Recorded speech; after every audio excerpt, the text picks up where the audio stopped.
முதலமைச்சர் பதவியை வேணாம்னு எழுதி கொடுத்து போன ஒருத்தர், பதவிக்கு ஆசையே விடாதவர் ஒருத்தர். இதுல பாருங்க, இருந்த கல்யாணம் பண்ணிக்கிறோம்னு நினைக்கும் போது நாடு விடுதலை அடைஞ்ச போது பண்ணிக்கலாம்னு நினைச்சிட்டாங்க. விடுதலை அடைய தாமதம் ஆயிடுச்சு, வயசாயிடுச்சு. இனிமே வேலை திருமணம் வந்து நாட்டுக்கு மக்களுக்கு சேவை பண்ணி செத்துடலாம்னு 2 பேரும் முடிவு பண்றாங்க. ஒருத்தர் பணக்காரரு, ஒருத்தர் ஏழை காமராஜ்.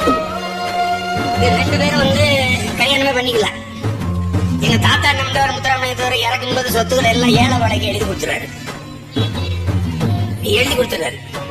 இதுல பாருங்க, இவர் சாதிய தலைவர். யாரு? முத்துராமலிங்கத்தவர் சாதிய தலைவர். ஏழைகளுக்கு தன் சொத்தை எல்லாம் எழுதி கொடுத்தவர் சாதி தலைவர் ஆயிடுறாரு.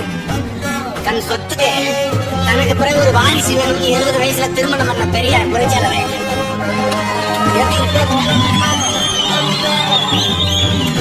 சொத்தை ஏழைகளுக்கு எழுதி கொடுத்த என் தாத்தன் முத்துராமலிங்கத்தவர் புரட்சியாளர். அவதான புரட்சியாளர். சொத்தை பாதுகாக்க ஒரு வாரி